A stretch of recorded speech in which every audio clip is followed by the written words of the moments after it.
హబక్కూకు 2వ అధ్యాయము 20వ వచనం చదువుతాం. అయితే యెహోవా తన పరిశుద్ధ ఆలయంలో ఉన్నాడు. ఆయన సన్నిధిని లోకమంతయు మౌనముగా ఉండునుగాక. చిన్న ప్రార్థన చేస్తాం. మహోన్నత మహాగణుడా, సర్వశక్తి మంత్ర మీకు వందనాలు. ఎత్తబడుచిన వాక్యాన్ని దీవించండి. వాక్యములోనే మర్మం తేటపరిచి వాక్యానుసారమైనటువంటి జీవితాన్ని మా అందరికీ దయచేయమని యేసు నామములో అడిగి వేడుకుంటున్నాము తండ్రి. దేవునికి స్తోత్రం. మరి హబక్కూకు 2వ అధ్యాయము 20వ వచనం. అయితే ఈ యొక్క 3 రోజుల ఉపవాస ప్రార్థనలో మనం ఏం చేస్తున్నామంటే దేవునికి ఇంకా దగ్గర అవడానికి ప్రయత్నం చేస్తాం. ఏంటండి? ఎవరికి? దేవునికి ఇంకా సమీపంగా. ఏంటంటే నూతనమైనటువంటి సంవత్సరంలో మనము అడుగు పెట్టబోతున్నాం గనక మనం ఇంకొద్దిగా దేవునితో ఉద్యోగం కలిగి ముందుకు సాగుదాం. దేవునికి స్తోత్రం. అందుగురించి అని మనల్ని ఎంకరేజ్ చేసే విధముగా, మనకి ఒక స్ఫూర్తినిచ్చే విధముగా ఏమని అంటున్నారంటే, దేవుడు ఎక్కడా? నాకు ఇన్ని శ్రమలు వచ్చాయి కదా 24వ సంవత్సరం, దేవుడు ఎక్కడా అని అంటే కనుక దేవుడు ఎక్కడున్నాడు? అందరూ అడిగేటువంటి ప్రశ్నే. దేవుడు ఎక్కడున్నారు? పాత నిబంధన గ్రంథంలో ఆలయంలో ఉన్నాడు దేవుడు. కొత్త నిబంధనకు వచ్చే వరకు నా పేరిట 2 లేదా 3 ఉంటారు, అక్కడ నేను ఉంటాను. కనుక దేవుడు ఎక్కడున్నాడు అనేటువంటి ప్రశ్నకి సమాధానంగా మనం చూసుకుందాం. దేవునికి స్తోత్రం కలుగునుగా. అయితే హబక్కూకు 2వ అధ్యాయం 20వ వచనంలో ఇక్కడ అంటున్నాడు, ఏమని అంటున్నాడు? అయితే యెహోవా తన పరిశుద్ధ ఆలయములో ఉన్నాడు. ఆయన సన్నిధిని లోకమంతయు మౌనంగా ఉండునుగాక. దేవుడు ఎక్కడున్నాడు? ఆయన పరిశుద్ధ ఆలయములో ఉన్నాడు. మరి ఇజ్రాయేలీలు వాళ్ళందరూ ఎక్కడున్నారు? దేవుడి నుంచి దూరముగా, పాపానికి అతి సమీపముగా ఉన్నారు. అయితే ఈ యొక్క 2వ అధ్యాయము మనము 5వ వచనం నుంచి చదివితే గనక అక్కడ అంటారు, ఏమనంటే గనక వో టు ద వికెడ్, అంటే శ్రమ కలుగునుగాక అని అంటారు. ఎవరికి? ఇబ్బందులు, శ్రమలు, కష్టాలు కలుగునుగాక అంటారు. ఎవరికి? ఎవరైతే దేవుని యొక్క మాట ఇజ్రాయేలీలు తన ప్రజలు వినలక ఉండిపోయినారో వాళ్ళకి. ఏంటండి? వినక ఉండిపోయినారో వాళ్ళకి. చాలామంది ఇది ఎందుకు దేవుడు చెప్తున్నాడు ఈ మాట, నా మాట వింటేనే నేను ఇస్తా అనేసని దేవుడు ఎందుకు అంటున్నాడు అన్నటువంటి ప్రశ్నకి సమాధానం తెలియదు. మనమైనా మన పిల్లలకి చిన్న మాట అంటామేమని ఆలోచించు. నువ్వు ఇంత అల్లరి చేసావు కనుక నేను నీకు ఇది ఇవ్వను, అల్లరి చేయకుండా కుదురుగా ఉంటే నేను నీకు ఇది ఇస్తా, నువ్వు అడిగింది ఇస్తా. లేకపోతే ఒక టాస్క్ ఇస్తాం. ఏంటిది? క్లాస్లో ఫస్ట్ రా. ఇప్పుడు నీకు 5th వచ్చిందా, 6th వచ్చిందా, 10th వచ్చిందా, యాన్యువల్ ఎగ్జామ్ వరకల్లా నువ్వు టాప్లోకి రా, నువ్వు అడిగింది నేను నీకు ఇస్తా. అండ్ ఒక టార్గెట్. దేవుడు కూడా మనకు ఒక టార్గెట్ వేస్తున్నాడు. ఏం టార్గెటో తెలుసా అండి? ఇప్పుడు మన పిల్లలకి ఫస్ట్ రావడానికి అనేసి స్కూల్ నుంచి రాగానే ట్యూషన్స్. ఏంటండి? స్కూలు పొద్దున 8 గంటల నుంచి సాయంత్రం 4 గంటల వరకు, 1 గంట కూడా గ్యాప్ ఉండదు, ట్యూషన్ స్టార్ట్ అవుద్ది, మళ్ళీ హోంవర్క్ చేయాలి. ఇవన్నీ కాక అప్పుడప్పుడు మనం ఎప్పుడైనా ఫంక్షన్లకు వెళ్ళాలని ట్యూషన్ ఎగ్గొట్టి మళ్ళీ వీళ్ళని తీసుకొని ఫంక్షన్కి వెళ్ళాలి. ఏంటండి? అర్థమవుతుందా పిల్లలకి ఎన్ని టాస్కులు మనం పెడుతున్నాము? దీన్ని బట్టి మళ్ళీ ఇంకా ర్యాంక్ కూడా రావాలి. ఇది ఒకటే కాదు, ర్యాంక్ కూడా రావాలి. మనతోటి ఉండాలి, సరదాగా ఉండాలి, ఆడుతూ పాడుతుండాలి, మళ్ళీ ర్యాంకు కావాలి. అర్థమవుతుందండి? దేవుడు కూడా అలాగే పెడుతున్నాడు. దేవుడు కూడా మనతో అలాగే ఉంటున్నాడు. మనం ఆయన పిల్లలము గనక మనకు టాస్క్ ఇచ్చాడు దేవుడు. ఏంటిది? నువ్వు నీతిమంతుడిగా ఉండాలి, నీతిమంతురాలుగా ఉండాలి, పాపం ఉండకూడదు, దోషం ఉండకూడదు, ఏది ఉండకూడదు. నీ కుటుంబాన్ని నువ్వు జాగ్రత్తగా చూసుకోవాలి, జాగ్రత్తగా కాపాడుకోవాలి. అయితే దేవుడు ఆలయంలో ఉన్నాడు కదా, నా ప్రార్థన ఎక్కడి నుంచి వింటాడు? ఏంటండి? ఆయన ఎక్కడి నుంచి నా ప్రార్థన వింటాడు? దేవుడు నన్ను ఎక్కడి నుంచి చూస్తాడు? దేవుడు నన్ను ఎక్కడి నుంచి నడిపిస్తాడు? దేవుడు నన్ను ఎలా ముందుకు నడిపిస్తాడు అన్నటువంటి 3 సంగతులు మనం చూసుకొని ముగించుకుందాం. అయితే ఇక్కడ అంటున్నాడు, నేను ఆలయమందు నేను ఉన్నా. నేను ఆలయమందు ఉండటమే కాకుండా నేనేం చేస్తున్నా అంటున్నాడు.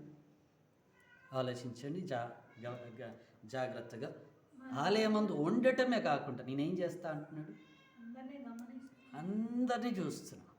నీ పేర్లు నేను రాసుకున్నా. ఏంటండి, నీ పేర్లు నేను రాసుకున్నా.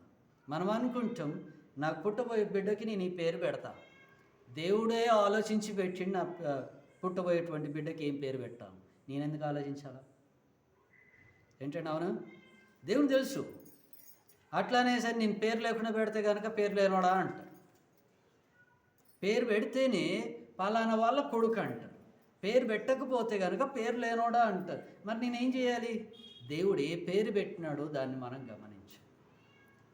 హల్లెలూయా. మనము బ్రతికినంటి మార్గం ఏదైతే ఉందో దాంట్లో మన తల్లిదండ్రులకి ఘనత ఎలాగైతే వస్తుందో, ఆధ్యాత్మికంగా మనం ఎలాగైతే దేవునిలో ఎదుగుతున్నామో దేవునికి కూడా అంతే ఘనత వస్తుంది. ఇక్కడ పాస్టర్కి రాదు, సంఘానికి రాదు. ఎవరికి వస్తుంది? దేవుడు వాళ్ళని అట్లా దీవించాడు, అలా నడిపించాడు కనుక వాళ్ళు అలా ఉన్నారండి అంటారు. అంతేనా? అంతేగాని వాళ్ళ పాస్టర్ గారు ప్రార్థన చేశారు కనుక జరిగింది, లేకపోతే పలానా సంఘానికి వెళ్తున్నారు కనుక జరిగింది అని ఎక్కడైనా ఉందా? అందరు సాక్ష్యం ఏం చెప్తారు? దేవుడే నా ఎడల చేసినారు. దేవుడు మనం చేసినాడు. మనం దేవునికి ఏం చేయాలి? మనం నీతిగా ఉండాలి అంతే. మనం ఏం చేసేది ఏంటిది అంటే తన ఆలయమందు 3 విషయాలు చేయాలి. ఏంటిది అది? దేవుణ్ణి వెతకటం, దేవునితో మాట్లాడటం, ఏంటండి, దాంతోపాటు దేవుడు చెప్పేటువంటి మాటల్ని మనం జాగ్రత్తగా వినటం. ఈ 3 సంగతులు చేస్తే చాలు, ఇంకా మనకి ఏది అవసరం లేదు.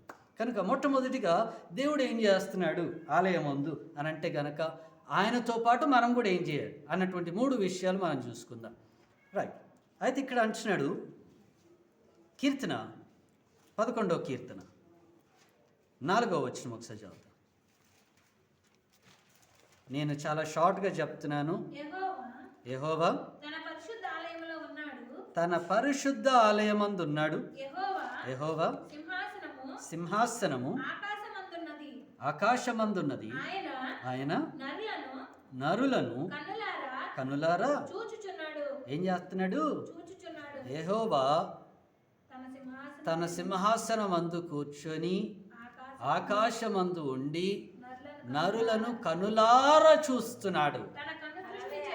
తన కను దృష్టి చేత ఆయన వారిని ఏం చేస్తున్నాడు? రెండోది, కనులారా చూస్తున్నారు. మనం అనుకోవచ్చు దేవుడు నన్ను చూడట్లే, నేను ఏ దొంగ పని చేసినా దేవుని తెలీదు, ఏ దొంగతనం చేసినా దేవుడు పరిశీలించి చూస్తున్నాడంట. అంటే మనము ఈ రోజుల్లో మన చేతుల్లో ఏముందో మనకు తెలియదండి.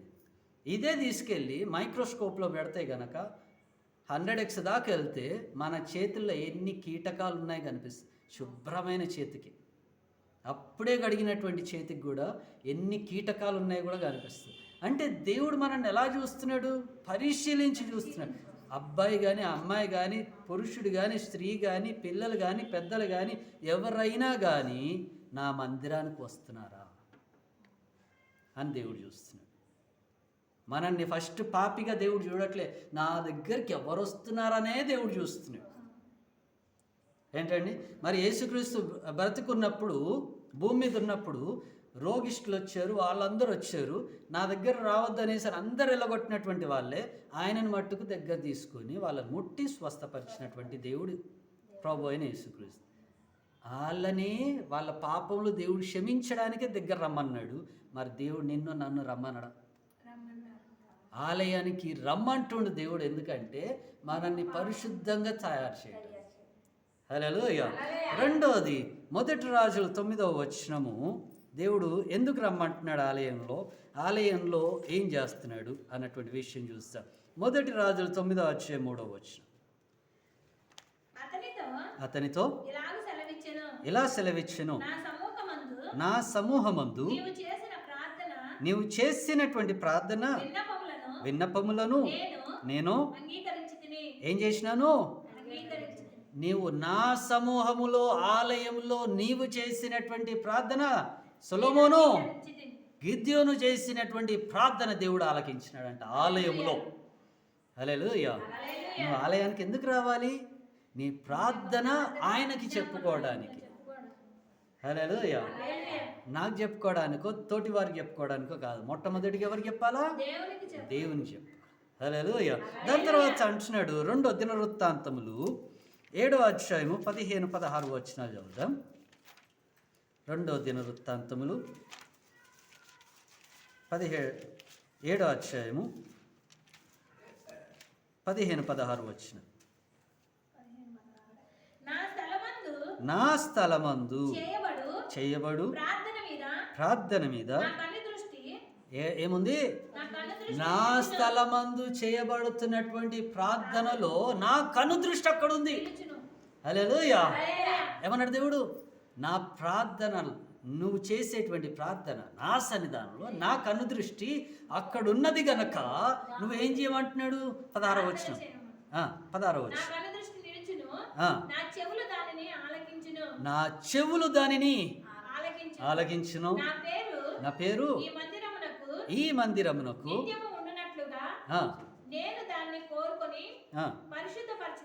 దేవునికి స్తోత్రం. హల్లెలూయా. దేవుడు ఏం చేసినాడంట? నేను నా మందిరంలో నువ్వు చేసేటువంటి ప్రార్థన నేను ఆలకిస్తానంట. నా కనుదృష్టి మట్టికే కాదు, కనులార చూడటమే కాదు, పరిశీలించి చూడటమే కాదు, నేను వింటాననేసి అని అంటున్నాడు. నా దృష్టియు నా మనసును నిత్యము ఆ మందిరం మీద ఉంటుందంట. హల్లెలూయా. నువ్వు ఆలయానికి వస్తే, ఆలయంలో నువ్వు ప్రార్థన చేస్తే దేవుడు ఇక్కడి నుంచి నీ ప్రార్థన ఆలకిస్తాడు. నువ్వు రాకపోతే దేవుడు నీ ప్రార్థన ఆలకిస్తాడా? ఎక్కడుండి మనం ప్రార్థన చేస్తాం? నువ్వు ఎక్కడైనా 2-3 ఉంటే అక్కడ నేను ఉంటా అని చెప్పొచ్చు. దేవుడు చెప్పినాడు ఉంటాననేసి. ఆ 2-3 కూడి ఉన్నప్పుడు కూడా మనం ఏం మాట్లాడతాము? దేవుని విషయాలు మాట్లాడము, లోక సంబంధమైనటువంటి మాటలు మాట్లాడతాం కనుకనే దేవుడు అక్కడ అంటున్నాడు. ఏమని అంటున్నాడు? ఎక్కడైతే 2-3 నా విషయమందు మీరు కూడుకుంటారో పరిశీలించి గమనించండి. ఎక్కడ కూడుకుంటారు? ఇప్పుడు మనందరం కూడుకున్నాం. ఎక్కడ కూడుకున్నాం?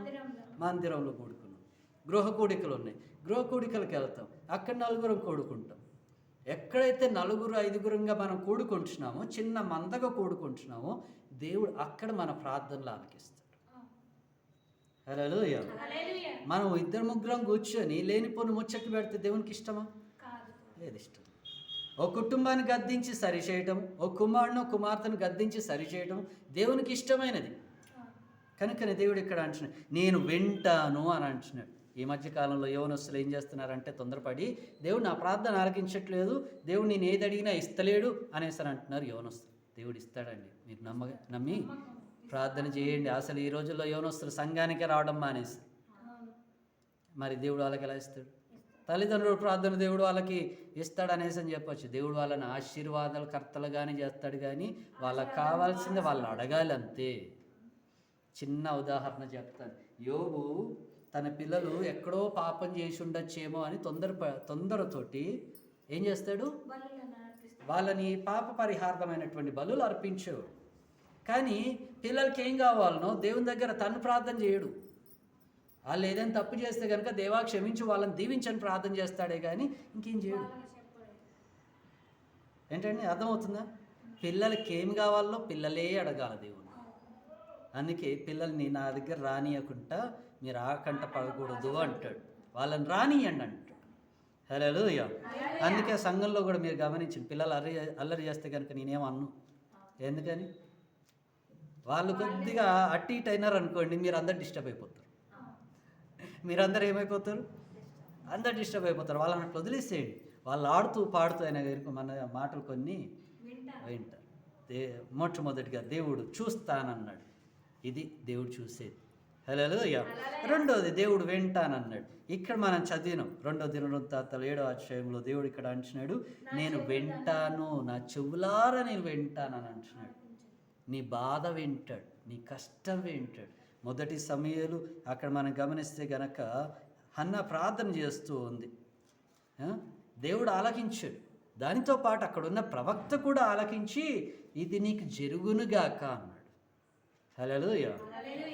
మరి మన మందిరములో ఉండి మనం ప్రార్థన చేయటం వలన దేవుడు మనకు గొప్ప విజయము అనుగ్రహింపజేస్తున్నాడు. 2 సమూయేలు 27వ అధ్యాయము ఒకసారి 7వ వచనం చదువుదాం. 2 సమూయేలు 27వ అధ్యాయము 7వ వచనం చదువుదాం. 22 అమ్మా, 22 7వ వచనం. తానును సౌలు కుమారుడగు యోనాతానును యెహోవా నామమును బట్టి ప్రమాణం చేసి ఉన్న హేతువు చేత రాజు సౌలు కుమారుడగు యోనాతానుకు పుట్టిన మెఫీబోషెతును అప్పగింపక. అదేనమ్మా 2 సమూయేలు 22 7వ వచనం. నా శ్రమలో నేను యెహోవాకు మొరపెట్టి తిని నా దేవుని ప్రార్థన చేసి తిని ఆయన తన ఆలయంలో ఆలకించి ఏం చేస్తున్నాడంట? ఆయన తన ఆలయమందు చేయబడినటువంటి ప్రార్థన ఆలకించి నా మొర ఆయన చెవులలో జొచ్చాను. గుర్తుపెట్టుకోండి, మీరు ఆలయములో ఉండి ప్రార్థన చేస్తే దేవుడు మీ ప్రార్థన అంగీకరిస్తాడు. అందుకే కయ్యను ఏబేలు యొక్క అంగీకారం ఎందుకు కుదరలేదంటే ఇందుకే వారి యొక్క హృదయము దేవునితో ఏకము కాలేదు గనక దేవుడు అంగీకరించలేదు. అది హల్లెలూయా. మరి కీర్తనలో ఒకసారి మనం గమనిస్తాం. కీర్తనలో 18వ కీర్తన 6వ వచనం. ఇంకొక విషయం చెప్పి నేను ముగిస్తాను. 18వ కీర్తన 6వ వచనం. నా శ్రమల్లో నేను యెహోవాకు మొరపెట్టి తిని నా దేవునికి నేను ప్రార్థన చేసి తిని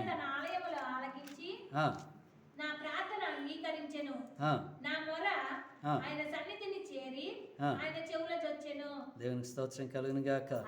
ఆయన సన్నిధికి నీ ప్రార్థన చేరి ఆయన చెవుల్లో పడిందంట. ఎప్పుడు? నేను ఆఫీస్లో ఉండి ప్రార్థన చేసుకుంటే నేను ఉపవాస ప్రార్థన రానంటే ఏంటండి? నేను ఇంట్లో కూర్చొని కాయగూరలు కోసుకుంటూ నేను ప్రార్థన చేసుకుంటాను అనుకుంటే అవుద్దా? నా ఇంట్లో నేను ఈ మధ్యలో అందరూ అలవాటు అయిపోయారండి, సీరియల్స్ అని అవన్నీ ఇవన్నీ చూసుకుంటూ నేను ప్రార్థన చేసుకుంటానంటే అవుద్దా? ఏంటంటే నా ఇంట్లో నేను ఆన్లైన్లో నేను ఫాస్టింగ్ ప్రేయర్లో ఉన్నాను అనేసానంటే అయిపోద్దా? ఆన్లైన్లో నువ్వు ఉండి ప్రార్థన చేయొచ్చు, దేవుడు వింటాడు, వినడానికి కాదు. కానీ అది నీ దాకా రాదు, చేరదు. దేవుని యొక్క సన్నిధికి నీ ప్రార్థన చేరదు. ఎందుకో తెలుసా? అనేకమైనటువంటి అడ్డుగోడలు నీ ఇంటి మీద నుండి ఉంటాయి. ఆలయంలో అడ్డుగోడలు ఉండవు. ఎందుకు ఉండవు? ఇక్కడ నిత్యము దేవుని యొక్క స్తుతి ఆరాధన జరుగుతూ ఉంటుంది కనుక అడ్డుగోడలు అన్నవి ఉండవు.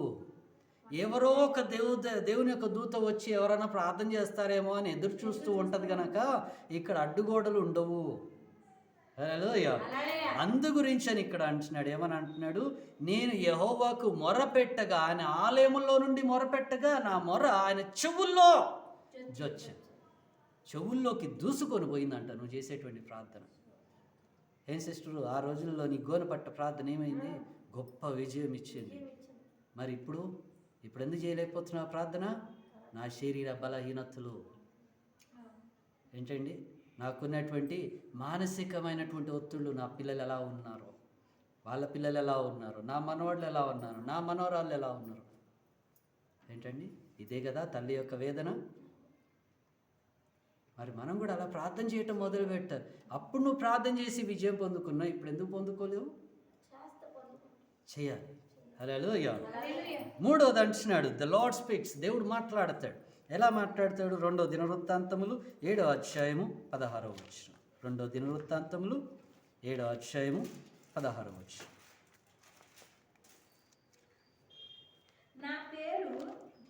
రెండో దినవృత్తాంతాలు 7వ అధ్యాయం 16వ వచనం. చదవండి సిస్టర్.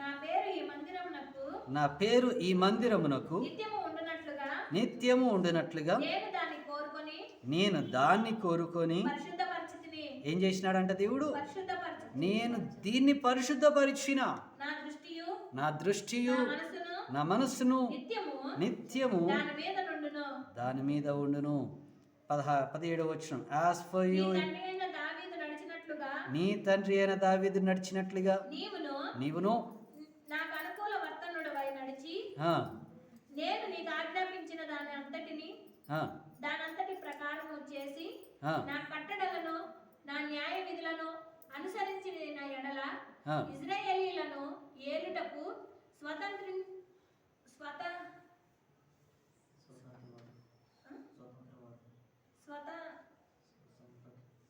స్వతంత్రతి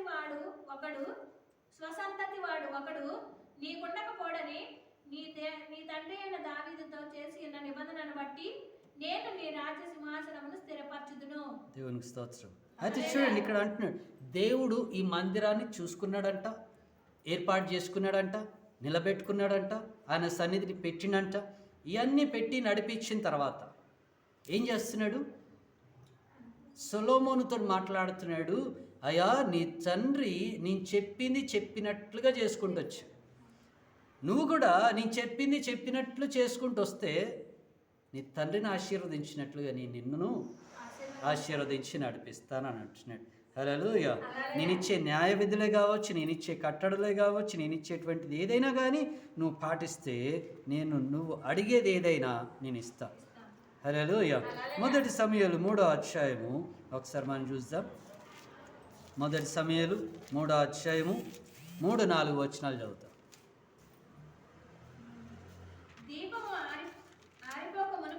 దీపము ఆరిపోక మునుపే సమూయేలు దేవుని మందసమున్న యెహోవా మందిరములో పండుకొని ఉండగను యెహోవా సమూయేలుని పిలిచెను. అతడు చిత్తమండి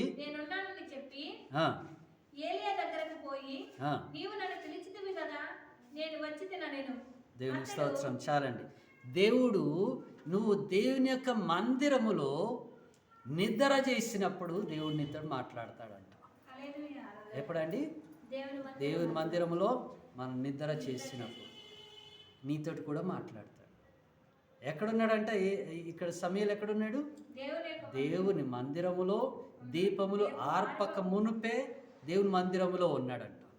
అంటే సూర్యుడు అస్తమించిన తర్వాత ఏంటండి, మనం తిని నిద్రించే సమయంలో దీపాలు ఆర్పేస్తాం, లైట్లు ఆర్పేస్తాం కనుక ఆ సమయంలో అక్కడ దేవుడితోటి మాట్లాడుతున్నాడు. హల్లెలూయా. దేవుడు నీతోటి కూడా మాట్లాడాలనుకుంటే మనం కూడా ఏం చేయాలి? దేవునితోటి సహవాసమును కలిగి ఉండాలి. హల్లెలూయా. మొట్టమొదటిగా దేవుడు మనల్ని చూస్తున్నాడు, గమనిస్తున్నాడు. ఏంటండి, చూడటమే కాదు, గమనిస్తున్నాడు. రెండోది, దేవుడు ఏం చేస్తున్నాడు? మన యొక్క ప్రార్థన వింటున్నాడు, ఆలకిస్తున్నాడు. ఆయన చెవుల్లోకి జొచ్చుకొని పోతుందంట మన ప్రార్థన. అయినా నాకెందుకు ఇలా ఉంది అని అంటే కనుక మన యొక్క అవిధేయత అని చెప్పొచ్చు. అందుని బట్టి నాకు ఇంకా శ్రమలు పోలేదు. మూడోది వచ్చేసి ద లార్డ్ స్పీక్స్. దేవుడు మాట్లాడతాడు.